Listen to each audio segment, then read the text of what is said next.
Yeah, good morning to all of you. And first of all, thank you very much for the organizers of the GEF to have invited Attero for this particular presentation. Unfortunately, I'm not carrying a slide deck, but I think I have enough information to be able to share and give a perspective of what what Attero is looking at and how can we look at improving the situation when it comes to the pollution in water. So, when we look at it, right, water is what sustains life. And very clearly, unless and until we preserve it, it will become a big, big problem. But yet today, when we look at this one of our most precious resources, it's actually under assault.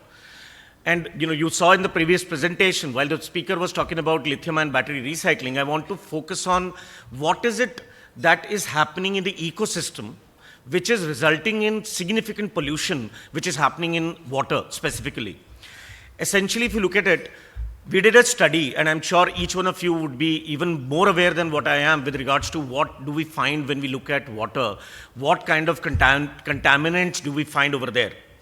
So when we look at water, what we find is there is a lot of lead, there's a lot of copper, there is zinc, there is chromium, there is cadmium, and there is mercury in the various river streams that we see. If you look at Ganga, if you look at Yamuna, these are the significant amount of metals which we found, hard metals, which are causing havoc to the ecosystem, to the soil, to plants, to animals, everybody, and it is starting to impact human beings as well.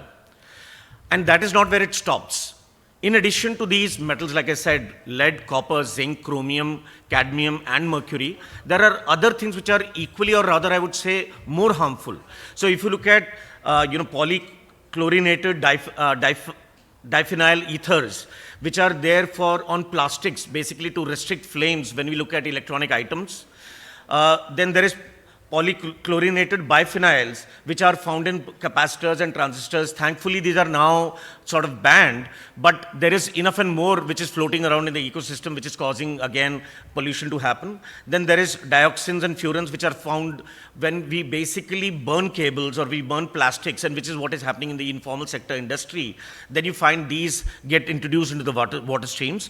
And it's not just they enter, but they linger on for decades. Essentially, they go down into sediments, and then they remain there in the ecosystem itself. So what I'm trying to say is that there is enough and more pollution, and there is enough and more evidence that all of this is coming from our appetite of gadgets, appliances, and digital connectivity. And the lack of formalized recycling. What is happening today, if you look at the electronic waste sector, close to 3.8 million tons of electronics is getting discarded every year. And the growth is immense, given the need for every human being to try to get more and more electrical items, digital connectivity, more electronics in the home. So this is going to increase to close to 15 million tons by 2030. And unfortunately, in India, only 10 to, and this is not the situation only in India, let me correct myself, it is globally an alarming situation where only 10 to 15% of this is recycled formally. The rest is recycled by the informal sector. So if you have gone to clusters like Jahangirpuri, Mandoli, etc., there are some clusters in India, in Delhi, there are clusters in Muzaffarnagar, etc., there are clusters in Coimbatore. What is happening over there is that the electronic items, specifically which contain these materials, and essentially the greed is that there is some gold, there is some platinum inside there is some silver, there is copper to be extracted. So the informal sector worker, basically they use extremely strong acids, extremely harmful chemicals to actually extract these materials so that they can make some profit. And while their concentration is on these 4 or 5 things, like I said, iron, copper, gold, platinum, aluminium, there are close to 60 elements of the periodic table inside of the sort of electronic items that we are using very, very sort of frequently. The rest of these materials, other than the ones which I said had economic value, they basically continue to remain in these acid baths, and finally the informal sector actually throws it either into landfills or into water, and which is what is getting into our supply chains, our food supply chains, and so on and so forth. What has happened in India is that the government, especially the Ministry of Environment and Forest Control, and within that, the Central Pollution Control Board, they've come out with policies called the Extended Producer Responsibility, by which they're trying to promote the formal sector. But what is happening is not enough. Very quickly about Attero. Very similar to the company that had presented previously. We are a recycler. They focus on lithium-ion batteries alone. We focus on electronic waste. We focus on lithium-ion batteries. We focus on catalytic converters. We focus on solar panels, etc. And these are some of the ones which will grow significantly. Like I said, from 3.8 million tons to 15 million tons, the journey will be of the existing electronics, but there will also be inclusion of solar panels, of lithium-ion batteries, as well as for lithium-ion batteries, as well as, like I said, catalytic converters and other items will also start to come into this particular play. We have close to 46 patents, and that is our innovation since 2008, and we are funded by International Finance Corporation, TPG, and we are held to the highest benchmarks when we look at from a recycling standpoint and from environmental standards. So we have 46 patents in this particular space. We have applied for more than 200.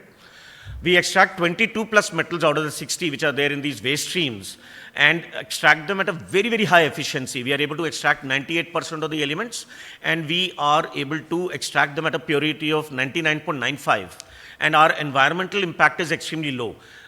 Very similar to what has been mentioned by my previous speaker, the GHG emissions are less than 70%, in the sense, if you were to go to virgin mines, you will be, sort of spending emanating certain carbon dioxide gases or equivalent gases. We are able to save more than 80% of that through the processes that we have. In fact, we are the only company in the world which has been evaluated by the United Nations Framework for Climate Control, and our processes have been found to be so energy efficient that we are allowed to issue carbon credits per ton of electronic waste that we recycle. So that's a commendable thing, and it's a completely Indian company, started by 2 IITians. I myself am an IITian, and I'm advising the board there. So what needs to be done? Let me now start to talk about that, right? What needs to be done is that we need to strengthen the formal recycling ecosystem. Like I said, only 10 to 15% of the e-waste which is getting recycled is recycled in the formal sector. The bad news actually is that when we look at this growth from 3.8 million tons to close to 15 million tons, there is a significant growth which is happening year on year. So when you look at its growth, less than 10% of this growth is being handled by the formal recycling sector. So what I'm saying is, so if suppose this year it is 3.8 million tons, the next year it is 5 million tons, the 1.2 million tons, only 1.2 lakh tons is getting into the formal recycling sector. That is the slow growth of the formal recycling sector. So not only is the existing gap going to remain, but this gap is going to grow. And all of these materials, if it is going to the formal sector, unless and until they are equipped with technology, they are continuing to pollute, and we will see worse situation happening than what we have right now.